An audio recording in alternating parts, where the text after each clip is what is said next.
Let's start today's important news. Today is August 6th.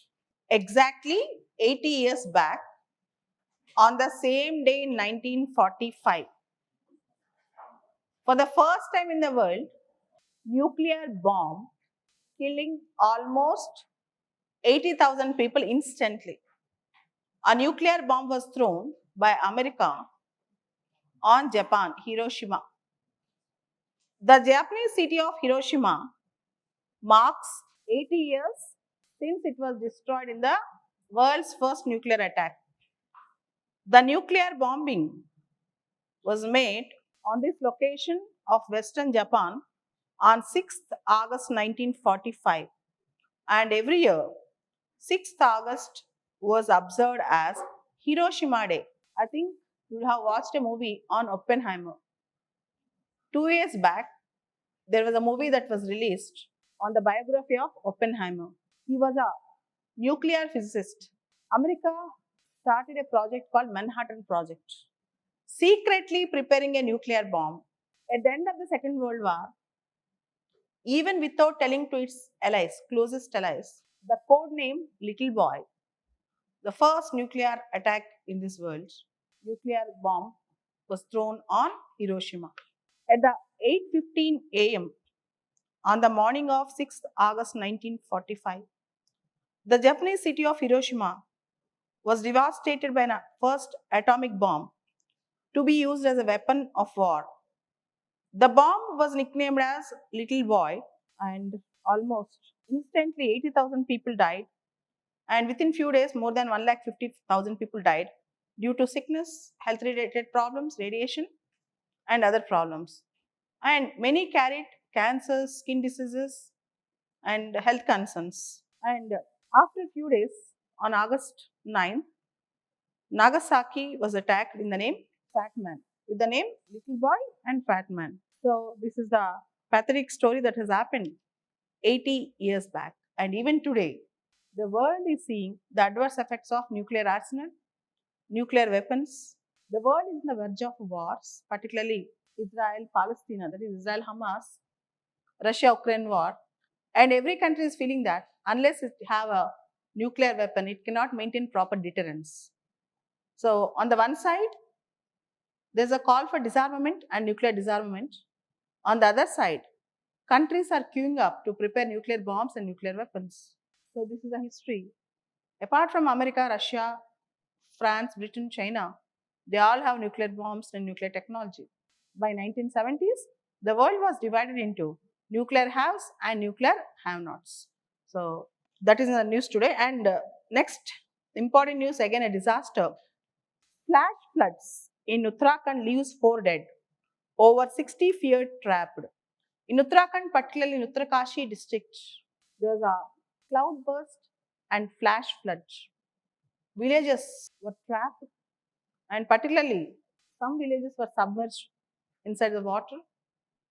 With the flash floods, if you can see the video of the flash floods in certain villages in Uttarakhand, it was devastating. At least 4 persons were killed and dozens feared washed away in Uttarkashi district of Uttarakhand after flash floods triggered by torrential rains with the Kir Ganga river. Particularly, there's a small village and town called Darali. If you see, the floods hit the hotels and residential buildings in Darali town, situated 8,600 feet above the sea level, where we can see the video footage also showed giant waves of water gushing through the area. Giant waves of water gushing through the area. If you can observe the waves of water gushing through the area instantly. I think you have seen the video also. Giant waves of water gushing through the villages, and more importantly, villages submerged. Very bad. Poor maintenance system, river water drainage system, and poor management of tourism and urbanization in Uttarakhand. Uttarakhand is prone to many natural disasters like cloudbursts, landslides, torrential rains, flash floods, and they always try to promote tourism. Particularly, this town of Dharali is a way to Gangotri, the tourist spot through towards which they go to Gangotri area also. So this is a pathetic thing that has happened yesterday in Uttarakashi, Uttarakhand.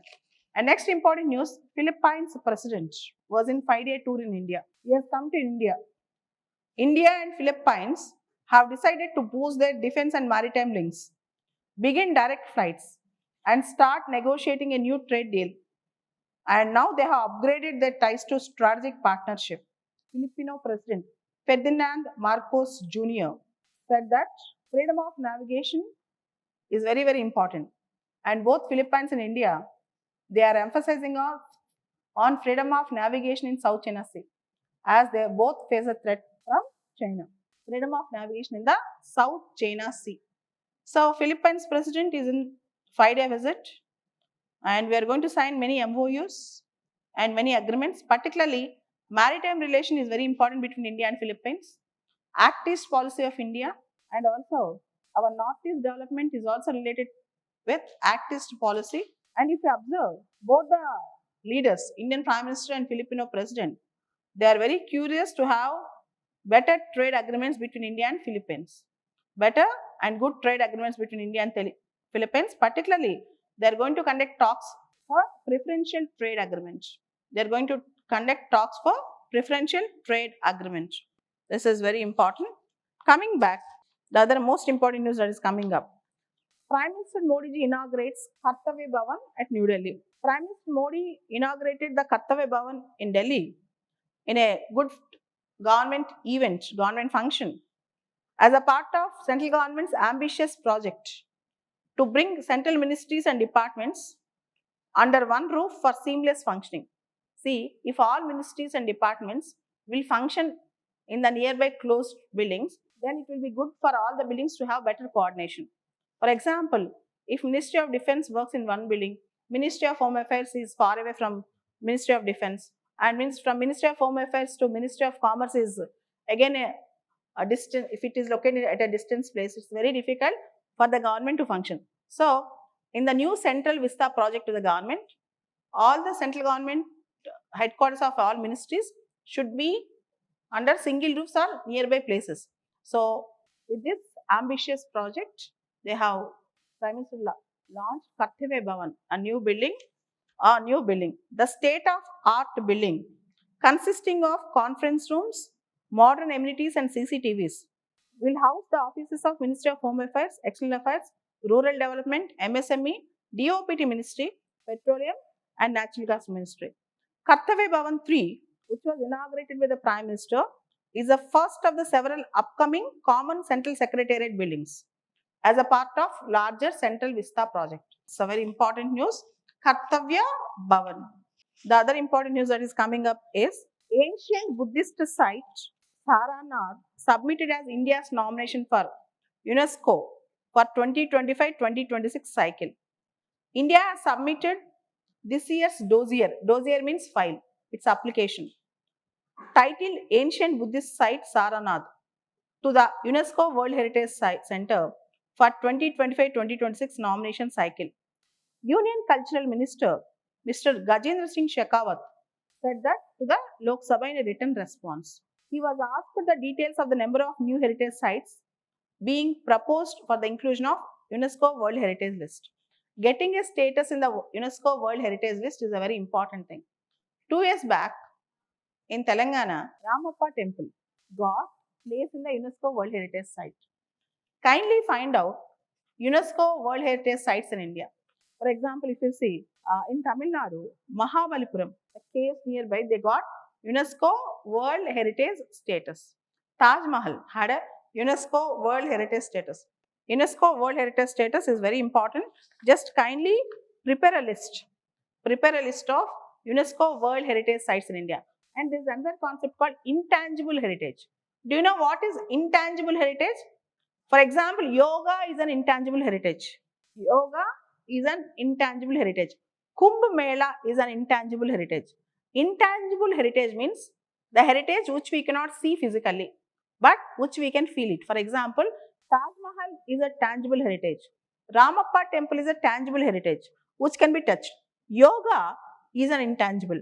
Kumbh Mela is an intangible heritage. The intangible heritage can be, the experience can be felt, but it cannot be physically touched or physically seen.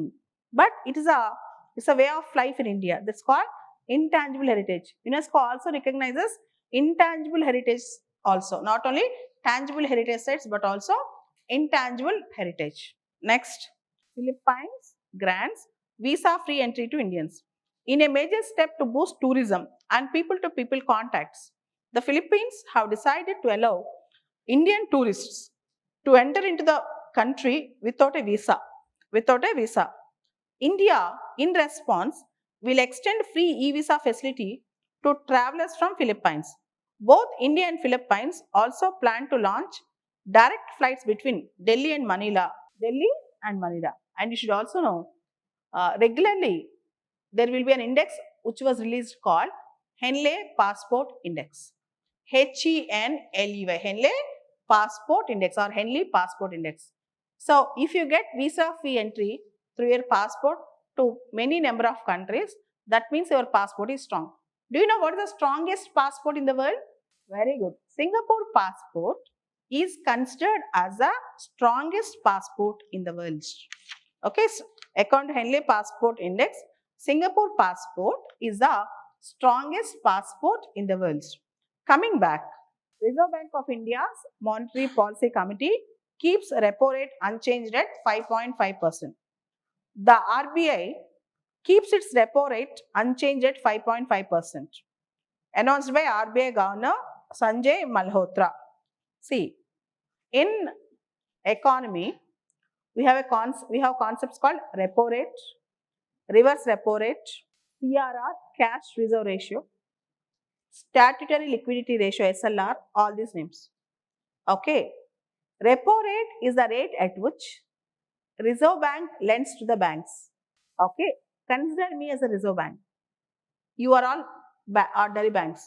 The rate at which I lend money to you, the interest rate at which I lend money to you is the repo rate. Reverse repo rate is the interest rate at which the ordinary banks lend money to the Reserve Bank. Okay.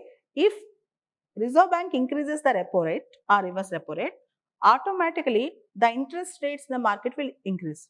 Now, Monetary Policy Committee, RBI's Monetary Policy Committee kept the repo rate unchanged at 5.5%. Kept the repo rate unchanged. That is, interest rates are unchanged. They kept the repo rates unchanged at 5.5%. What happens if interest rate increases in the market?